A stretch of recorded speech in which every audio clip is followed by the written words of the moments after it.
Convicted Epstein co-conspirator Ghislaine Maxwell is now appealing to the Supreme Court just days after sitting down with the DOJ. Maxwell's legal team argues that the government has a, quote, obligation to honor a non-prosecution agreement with Jeffrey Epstein that they say protects her from any criminal charges. This comes just hours after President Trump maintained that he's allowed to pardon Maxwell, even though nobody's asked him about it. Take a listen. Well, I'm allowed to give her a pardon, but nobody's approached me with it. Nobody's asked me about it. I never had the privilege of going to his island, and I did turn it down, but a lot of people in Palm Beach were invited to his island. In one of my very good moments, I turned it down. I didn't want to go to his island.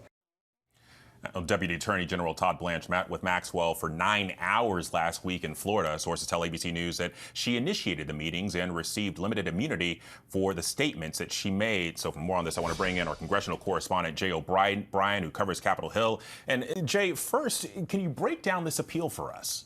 Yeah, so this is Ghislaine Maxwell and her attorneys going to the U.S. Supreme Court to essentially say that her conviction should be tossed out because she was covered, they argue, under a 2007 non-prosecution agreement that Jeffrey Epstein reached with the U.S. government and specifically the U.S. Attorney's Office for the Southern District of Florida. The way that this agreement came together is that federal prosecutors, again, this is in 2005 to 6 to 2007, went to Jeffrey Epstein and said that if you pled guilty to state charges and you registered as a sex offender, the government would prosecute you for federal charges, and therefore they give him this non-prosecution agreement, which doesn't just name Jeffrey Epstein, but it also names alleged co-conspirators, both named and unnamed in this non-prosecution agreement. So what Ghislaine Maxwell says is, okay, that non-prosecution agreement that the government reached with Epstein in 2007 also applies to me. That's the argument she's giving to the United States Supreme Court. Now, what the federal government has said in the past is that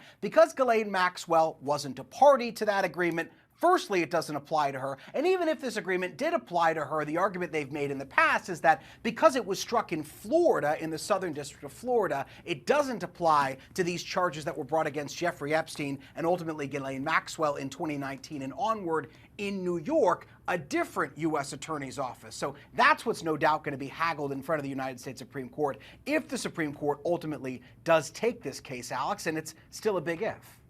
Well, and Jay, Republican Thomas Massie and Democrat Ro Khanna are some of the loudest voices in Congress demanding transparency. Here's what they said yesterday on This Week. Take a listen. I think we should get a lot more than just the book. Let's get the financial records of the estate.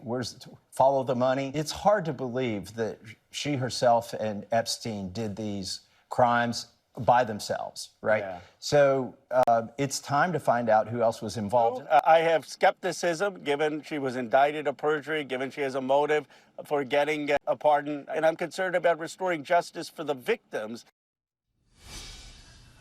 Well, and Jay, I think the big question here is, can Congress actually force the administration to do anything here?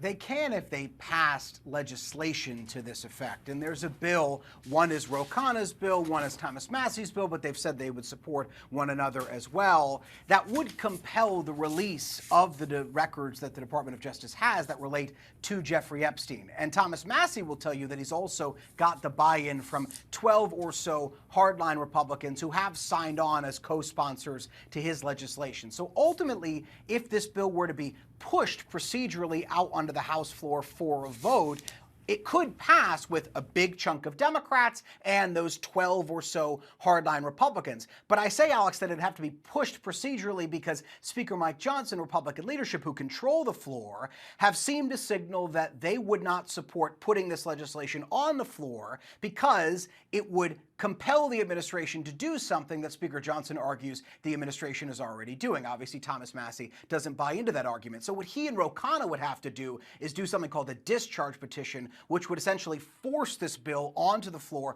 against the wishes of leadership. They would need the support of all House Democrats, and again, a pretty big, significant chunk of House Republicans to actually push this bill out onto the floor. And the quickest they could do that would be September, because the House is out on recess until the late summer.